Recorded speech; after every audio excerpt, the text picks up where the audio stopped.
Buenos días, buenas tardes y buenas noches, dependiendo de dónde nos veas, y bienvenidos a Braña, canal en el que hablaremos de jardines, de plantas y de paisaje.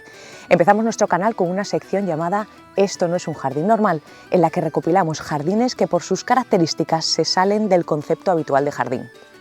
Es para mí un verdadero placer inaugurar canal y sección en un lugar de la península ibérica llamado Pena da Nogueira, situado en Lugo y en plena reserva de la biosfera Os Coseo y Terras de Burón. Así que empezamos, porque esto no es un jardín normal, esto es el Jardín de Polinizadores de Fernando Fuello. Bueno, buenas tardes, Vanessa. Buenas tardes.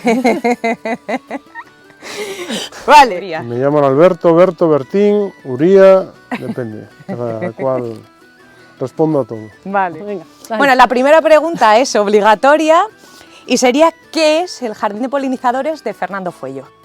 Pues el Jardín de Polinizadores Fernando Fuello es un proyecto vital que desde la Asociación Corripa quisimos crear a partir de tierras de labranza antiguas en una aldea en la que nació mi padre, mi abuelo, mi bisabuelo y podría remontarme varias generaciones más, que se llama Pena da Nogueira, que está detrás de los Ancares, la frontera entre Asturias y Galicia. es un lugar para intentar incentivar el conocimiento de los polinizadores silvestres.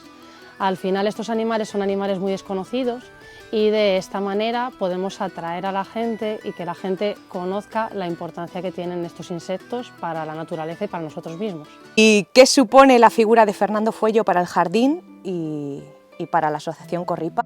Todo este conjunto. El jardín lleva el nombre de Fernando Fuello porque fue uno de los acuarelistas más importantes de naturaleza que tuvo España y además era amigo personal y nosotros le embarcamos en el proyecto porque queríamos que él dejase ilustrado la manera que él tenía de ver a estos pequeños animales. Para el jardín supone elevarlo a la figura de arte, ¿no? En el fondo, para nosotros conseguir implicar a alguien como Fernando Fuello supone que hay un montón de dibujos suyos originales en este jardín para identificar las plantas, los distintos ambientes, que los hizo él y que están aquí, que la gente los puede disfrutar y que de alguna manera él puso sus pinceles al servicio de la ciencia y el conocimiento. Y que en el fondo yo en todo momento era consciente que todo aquello que él tocara de repente se iba a convertir de algo trivial o algo banal en algo eterno, ¿no? Y eso es un lujo, un privilegio que vivimos yo personalmente y como asociación también y que bueno, para mí es una de las cosas más bonitas que hice en la vida y que me pasarán jamás en la vida, lo tengo muy claro. Y él de alguna manera nos tocó con una varita, ¿no? ¿Cómo definirías la Asociación Corripa para el jardín? La Asociación Corripa es una asociación a nivel nacional que lo que intenta es luchar por mantener vivo el mundo rural y porque la gente conozca que alrededor del mundo rural hay mucha naturaleza que se mantiene o que mantuvieron nuestros antepasados gracias a sus labores tradicionales. Entonces, una de las maneras que teníamos de acercar el mundo rural a la gente y a los polinizadores era construir este jardín. Un jardín construido en una zona rural, en una aldea, y en el cual estamos mezclando al final ciencia, arte con las acuarelas de Fuello y, por supuesto, naturaleza. Vale. ¿Cualquiera puede ser participante de la asociación? Cualquiera puede ser participante de la asociación, cualquiera al final ayuda a mantener el jardín si vienen a verlo, si ayudan a difundirlo, que lo conozca la mayor cantidad de gente posible y que además lo sientan también un poco parte suya, para que también lo quieran y lo quieran conservar. Y la Asociación Corripa es, vamos a decir, una especie de refuerzo positivo maravilloso que nació al abrigo de toda esa apuesta mía personal y en la que hubo un montón de especialistas, investigadores, gente que se quiso implicar y lo hizo a través de la asociación, ¿no? Y para la asociación el jardín fue el primer proyecto y fue, vamos a decir, el germen de todo lo que está haciendo a día de hoy la asociación que está haciendo proyectos muy importantes a nivel conservación y a nivel puesta en valor de no solo del mundo rural, sino de los oficios tradicionales que se llevan a cabo en él. ¿Cómo surge la idea de crear este jardín? Básicamente surge la idea de la manera eso, de cómo incentivamos todo lo que tenemos alrededor, cómo incentivamos el mundo rural y dándonos cuenta que la cantidad de polinizadores silvestres cada vez está disminuyendo más. Pues bueno, hay como una inquietud de varios miembros de la asociación por decir, vamos a intentar hacer algo, ¿no? Y surge por ahí, ¿no? Por intentar devolver la dignidad a una aldea, de intentar ponerla en el mapa, de intentar convertir tierras de labranza en un lugar en el que se hace ciencia, investigación, en el que hay lugar para el arte, para la educación ambiental, para la sensibilización ambiental, y era como un reto enorme, ¿no? Era como decir, ¿por qué en lugar de, no sé, caminar, ¿no?, con tristeza por una aldea, no hacemos algo que motive que gente de toda España venga a conocerla? Y eso fue, yo creo, lo suficientemente bonito e ilusionante como para emprenderlo. Y el proceso de diseño, de convertir esto, porque esto eran las tierras de labor, ¿cuál era tu objetivo? ¿Mantener como era originalmente y restaurarlo y a partir de ahí arrancar el jardín? ¿O habéis modificado mucho lo que previamente era? Mi opinión era que debíamos utilizar tierras de labranza tal y como están en estas zonas, ¿no?, mantenidas con muros de piedra seca, como abrigo del jardín, ¿no? Como asociación teníamos muy claro que queríamos tener una parte, vamos a decir, más ornamental, que queríamos tener una parte dedicada enteramente a las hortícolas, y para eso usamos una tierra que siempre fue una huerta, y queríamos en otra dejar evolucionar una pradera de siega de alta montaña, como las de toda la vida, para que las especies de flores y de arbustos que hay aquí de manera natural pues salieran, y de alguna manera también investigar e intentar descubrir cuáles son las especies de insectos que las visitan en los diferentes momentos del año. Nos hacía mucha ilusión hacer un sendero adaptado a gente con discapacidad física. Nos hacía mucha ilusión convertir estas fincas, que tenían unos desniveles enormes, en un lugar que aquel que quisiera lo pudiera visitar de manera cómoda y bastante accesible, ¿no? El diseño, vamos a decir que el papel lo aguanta todo. Tú en un papel proyectas lo que hay en tu cabeza y en tu cabeza, vamos a decir, se filtra lo que hay en tus sueños, ¿no? El papel aguanta todo, el papel no tiene desniveles, no tiene inconvenientes, no tiene muros, no tiene limitaciones como que no te entre una pala excavadora y tienes que hacerlo todo a mano, ¿no? La realidad es distinta, la realidad es que existen una cosa llamada plazos, que existen dificultades técnicas, porque yo no quería que se vieran alterados los muros, con lo cual eso nos limitaba. El hecho de querer preservar muros hechos hace 500 años te limita a la hora de hacer algo nuevo, ¿no? ¿Cómo fue el criterio para la selección de especies que tenéis ahora mismo en el jardín? Y bueno, la idea de las plantas viene dada por nuestro interés en estudiar un poco la interacción planta-insecto en distintos tipos de plantas, tanto frutales como hortícolas, como flora ornamental o flora espontánea silvestre, y la elección de crear distintas zonas, distintos ambientes, viene también un poco dada por ahí, ¿no? ¿En qué zonas se divide el jardín?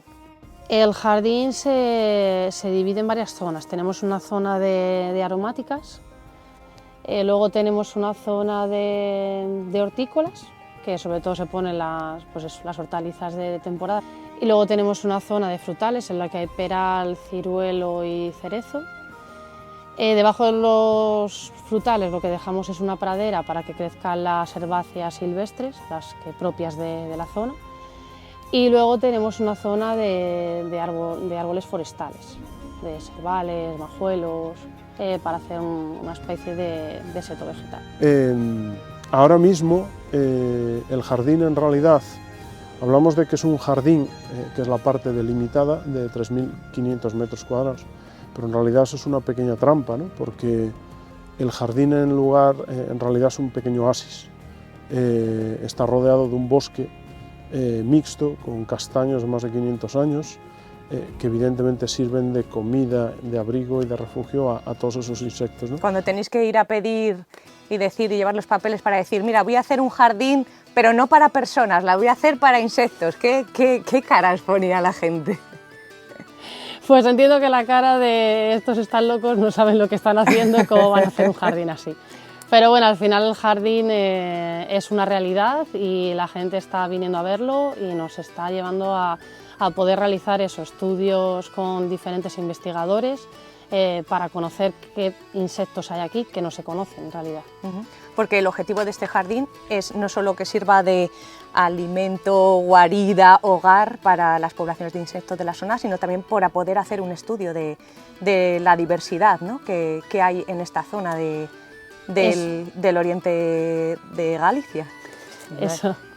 Eso es, al final es, por un lado, a la población general darle esa educación ambiental y que consiga ver los insectos como algo más que simples bichos, y luego por el otro lado también está el conocer qué es lo que hay. Al final no puedes proteger algo si no lo conoces. Entonces el poder saber y poder conocer qué biodiversidad hay aquí nos da también un arma muy importante para poder conservar todo esto. En este sentido estáis siendo pioneros, ¿no? Sí, es el primer jardín de polinizadores que hay. Evidentemente no es sencillo, porque esto no es algo, vamos a decir, tangible, no es un bar que abres, un hotel, no, esto es un jardín dedicado a la investigación y a la divulgación de los polinizadores silvestres en una aldea en la que vivimos 4 personas. Pues lo primero es que te miran como si fueras un marciano, ¿no? Lo segundo, que cuando les dices que es un proyecto sin ánimo de lucro y que estás dispuesto a invertir pasta y no recuperarla jamás, te empiezan a escuchar, ¿no? Como diciendo, espera, este tipo o esta gente no viene aquí a sacarnos algo, viene a pedirnos apoyo porque quiere, vamos a decir, invertir su propio capital en crear algo que para el territorio puede ser, como lo está siendo, pues una oferta más o una opción más de ocio, ¿no? Bueno, pues fue englobada en un proyecto que hay aquí a nivel comarcal, que se llama Micropaisajes, que precisamente intenta poner en valor eso, ¿no?, pequeños lugares que la gente puede visitar y gracias a los cuales puede conocer más en profundidad el territorio. ¿Qué dificultades encontrasteis al ejecutar todo este jardín? Porque es bastante grande. En primer lugar, claro, lo que hubo que hacer fue desbrozar, porque en realidad esto estaba todo de monte y todo con zarzas, entonces lo primero que había que hacer era desbrozar y ver por dónde queríamos que fuese el jardín, incluida además la compra de una de las parcelas que había entre medias, que no era de la titularidad de Corripa. Luego, a partir de ahí, pues evidentemente, como en todas las obras, al final fueron saliendo diferentes problemas, diferentes sobrecostes. Diferentes discusiones de este camino, yo quería que fuese por aquí, pero al final no puede ir por las pendientes, por tal, por cual, pero bueno, al final se acabó realizando. Y uno de los mayores problemas al final también es el plantar, todo lo que había que plantar e intentar, vamos a decir, liar a gente para que nos ayudase. De hecho, parte de las plantaciones se hicieron con voluntarios. Tuvimos 2 jornadas, una de ellas se plantó sobre todo la zona de las aromáticas y las zonas de las jaras y tal, y también ese día se plantaron los árboles forestales, los árboles forestales. Sí. Y luego otro día hicimos la plantación de lo que son las plantas hortícolas. Explicarle al albañil que lleva toda la vida haciendo casas de ladrillo y de piedra, que te voy a explicar cómo se hace un parterre y vamos a poner unas lascas de pizarra de pie porque así creamos un espacio diferente, y te mira como diciendo, vale, tú dime qué quieres que haga, cómo lo hago y yo te ayudo. Eso es lo más complicado, pero también es lo más bonito, porque luego cuando estuvieron aquí en la inauguración les veías con la cara de ilusión con la que venían, ¿no?, que venían investigadores y bueno, especialistas de toda España, ¿no?, más de 130 personas que hubo aquí, y los veías, ¿no? La cara de satisfacción, como diciendo, yo participé haciendo todo esto. Eso es muy bonito. Eso es muy bonito porque de alguna manera yo creo que la gente también se da cuenta que estás intentando hacer cosas diferentes, ¿no? Y que te mueve algo más bonito que el dinero. El jardín está acompañado de la edición de un libro en el que participan un montón de personas. Fernando Fuello, que realiza las ilustraciones, el prólogo de Juan Luis Arzuaga y Vanessa Paredes, y luego textos de Luis Óscar Aguado, Alfonso Esquirel, Bernabé Moya, Félix Torre y tú mismo. El libro fue editado por la participación de la Asociación Corripa y también financiado por 162 mecenas, ¿no? Sí. Si no me equivoco. Sí. ¿Cuál es el objetivo del libro? Ya que no es muy habitual que un jardín pueda no solo visitarse, sino leerse. Aquí en esta escultura hay una frase muy bonita que siempre decía Fernando Fuello, enseñando a mirar en lugar de ver. Uno, no queríamos que los dibujos que hizo Fernando para ilustrar el jardín y para, de alguna forma, cada cartelito, los que participa Fuello, identifica cuál es más habitual ver en cada planta, identifica también cuál es la carga de polen y néctar que cada planta ofrece a los insectos y qué tipos de insectos la visitan, ¿no? Eso es una información muy útil para los visitantes porque no solo conocen las plantas a nivel su nombre o su nombre científico, sino que conocen también cuán importantes son para los polinizadores. Hicimos o pretendimos hacer una guía del jardín para explicar todo eso que teníamos en la cabeza, ¿no? El porqué del jardín, el dónde, el para qué, el por qué era tan importante pelear esa idea, ¿no? De esa necesaria asociación, ¿no? De la interacción planta-insecto, esa relación tan íntima que existe, ¿no? Y bueno, pues un montón de llamadas de teléfono para decir tenemos que hacer algo, porque nadie de todos los que participamos en el libro cobramos por participar en el libro. Lo abrimos, hicimos un crowdfunding como asociación, contamos lo que queríamos conseguir con la guía, con el jardín, y hubo 162 personas conocidas y totalmente desconocidas que decidieron aportar, ¿no?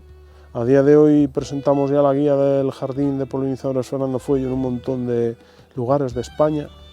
Es raro el día que después de acabar la presentación acaba la gente llorando y comprando un montón de guías. Es una especie de cosa muy bonita que al final yo creo que a Fernando le hubiese gustado y que pretende trasladar el jardín a aquellos que no pueden venir a conocerlo y que está haciendo que mucha gente que tiene su guía en casa sueñe con el día en el que pueda venir a recorrerlo. Y eso se lo debemos a Fernando Fuello y a sus dibujos. ¿Qué conclusiones has sacado a lo largo de este año de vida del proyecto, que el día 24 de abril hace un año, es relativamente joven?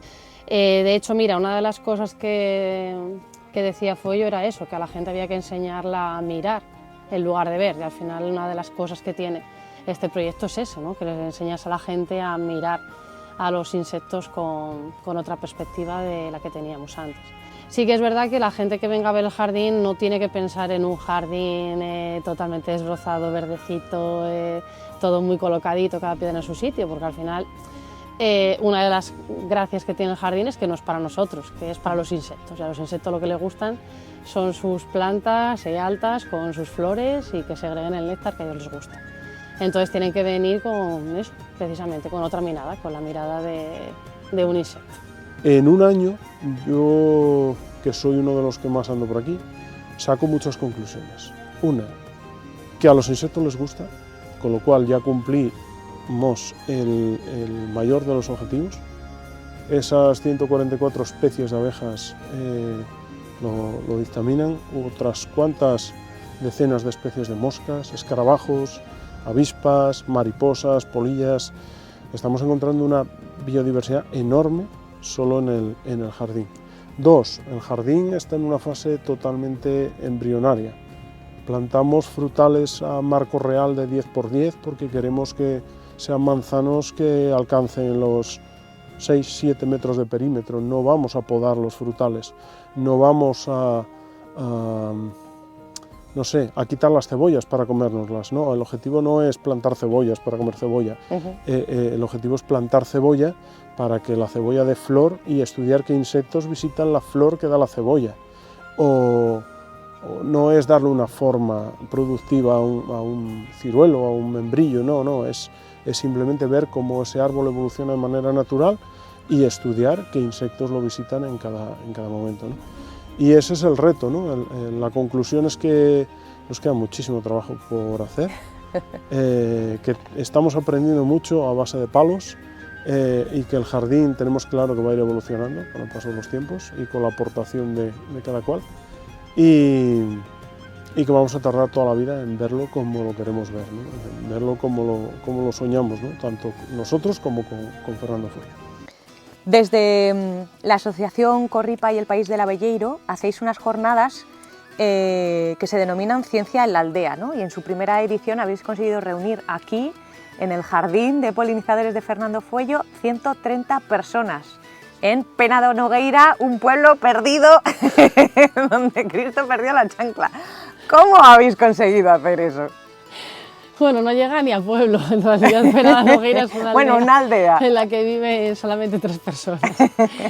Bueno, al final nace de una idea, o una locura más, como un sueño, de decir, ¿por qué no vamos a hacer ciencia en una aldea? Precisamente por eso se llama Ciencia en la Aldea. Y era todo un reto, era llegar y proponer un proyecto un poco de locos al área de medio rural de la Diputación de Lugo y decirle vamos a traer a los mejores investigadores a Pena de Nogueira, precisamente a esa aldea con 3 personas. Y al final creyeron en nosotros, entonces lo pusimos a rodar y la verdad que muy contentos con la aceptación que tuvieron las jornadas, porque sí, al final el último día, que además fue el día que coincidía que inaugurábamos el Jardín de Polinizadores, vinieron 130 personas o incluso alguna más. Era eso, era el decir aquí también se puede hacer ciencia y se puede hacer una ciencia de calidad, que la ciencia no tiene por qué estar en Oviedo, Lugo, Madrid, Barcelona, sino que también puede estar en un lugar, una chinchetita muy pequeña del mapa y que además si interesa y la gente ve que lo que estás haciendo es importante y es de calidad, la gente viene a aprender y viene a mostrar los proyectos también que están haciendo a lo largo de toda España. Esto se llena porque los ponentes que traemos son de un nivel altísimo que llenarían un auditorio en cualquier ciudad y además nosotros contamos con una ventaja que no tiene ninguna ciudad, que es este marco, como dice aquel, incomparable, ¿no? No es traer un entomólogo a hablar de insectos, no, es darle un aula, una sala a una persona para que se explique y la oportunidad de salir 1 metro fuera de la aula y dejar que la gente vea lo que él acaba de contar. Lo mismo con un botánico, con un antropólogo, ¿no? Al final la idea es intentar generar de un lugar como este, una aldea de montaña, un lugar en el que no solo se hace ciencia, sino que se divulga ciencia, ¿no? Y me parece un marco maravilloso para hacer ciencia y divulgación científica. ¿Qué podemos esperar de la jornada de ciencias en la aldea para este 2023, que es dentro de nada, unas semanas? Vamos a traer gente muy buena. Vamos a traer gente que no solo sabe divulgar, sino que se lo sabe pasar muy bien. Y en el fondo es como darle la oportunidad a la gente que conviva 48 horas con algunos de los divulgadores y científicos más importantes de este país, ¿no? No es solo ir a una conferencia y escuchar, aplaudir y irte, no, es comerte un cacho de empanada con un investigador o tomarte una taza de queimada con él o ponerte al lado de una chica a la que admiras porque llevas leyendo lo que escribe, no sé, 5 años y tener una conversación bajo la luz de las estrellas que te estimula a intentar mejorar, aprender y conocer más cada día, ¿no? Entonces, para nosotros es algo enormemente estimulante y que, pese a que solo llevamos una edición y este año vamos a hacer la segunda, ya tenemos claro que es como un hito que tenemos marcado en el calendario porque la gente nos lo demanda, ¿no? ¿A quién vais a traer este año? Es un secreto. ¿Cuándo van a ser? 28, 29, 30 de abril. ¿Va a haber sitio? No lo sé, esto va a ser terrible. El Primavera Pena da Nogueira va a ser, ¿no? Y es enormemente emocionante y estimulante, ¿no? Poder hacer un evento así, ¿no? Que yo creo que ya es referente, así, en una aldea. Me gustaría saber algo acerca de León, el perro del Maque de Uturelos, sin el que hoy probablemente tú no estarías aquí y este jardín tampoco existiría. Me vais a hacer llorar al final. Mi abuelo fue líder de la guerrilla maqui de toda esta zona. Cuando la guerra civil, mi abuelo estuvo fugado en el monte mucho tiempo. Y en mi casa, en esta casa, había un perro que sentía devoción por mi abuelo, ¿no? Entonces, pues en mi casa la manera que encontraron de hacerle llegar comida o víveres al monte era amarrarle a León, que así se llamaba el perrillo, por lo visto era un perrillo pequeño, yo evidentemente no lo llegué a conocer. Le ataban algo al cuello con comida y lo que se les ocurrió en cada momento, y le dejaban que se fuera al monte a buscar a mi abuelo, ¿no? Y de alguna manera fue él el que le llevaba comida y el que hizo que mi abuelo sobreviviese y después pues tuviese a mi padre, y evidentemente yo sin ese perro no estaría aquí, evidentemente, ¿no? Y para mí León es un símbolo porque nuestros montes, nuestras montañas, nuestros paisajes están llenos de cultura, están llenos de recuerdos. Por eso para mí es tan importante que la gente los viva, los sienta y los defienda, ¿no? Por eso para mí es tan doloroso ver un monte arder, porque cuando un monte arde no solo desaparecen los árboles que hay en él, ¿no? Desaparecen un montón de recuerdos, un montón de manejos tradicionales, un montón de historias únicas e irrepetibles, ¿no? Y León para mí es un animal muy importante, ¿no?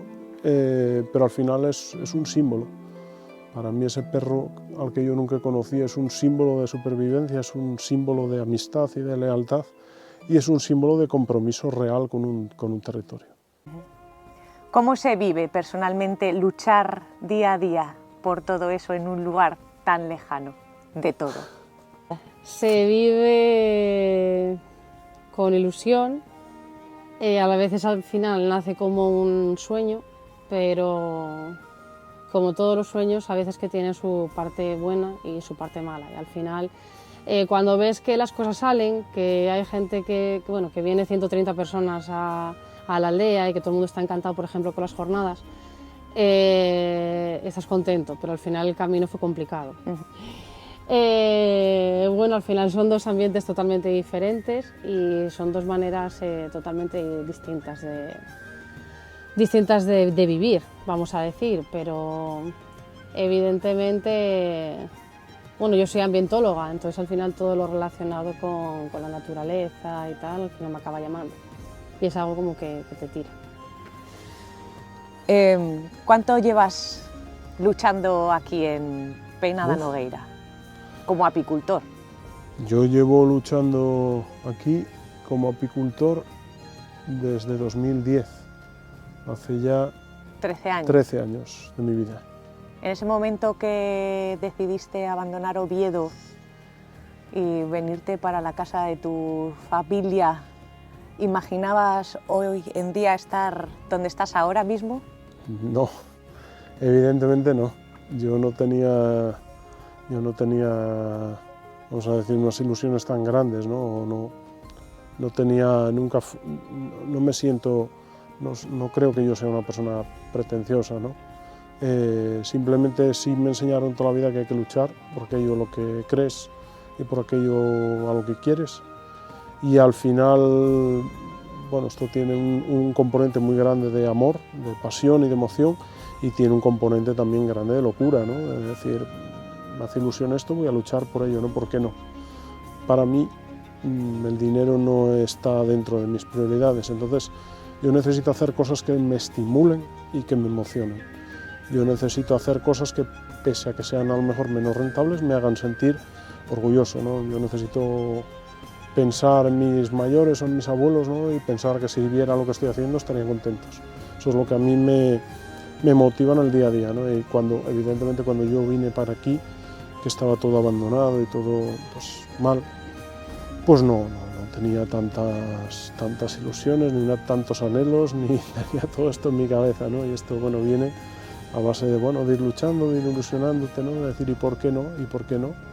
¿Y por qué no? ¿Y qué te parece sí? Y al final, pues bueno, te das cuenta que al final con trabajo y esfuerzo las cosas se consiguen.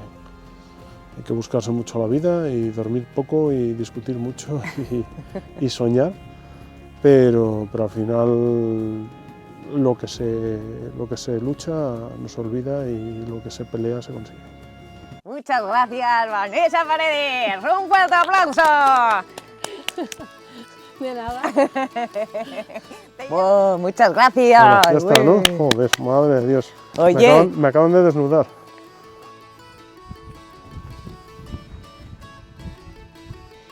Y me he venido a este enclave privilegiado del occidente asturiano para despedir este primer capítulo. Espero que te haya gustado y nos acompañes en el siguiente. ¡Hasta luego! Que somos una asociación pequeñita y que necesitamos mucha gente que se quiera implicar con el rural hasta el punto de que quiera emplear su esfuerzo, su trabajo y su tiempo libre en hacer cosas bonitas por la naturaleza. Os esperamos.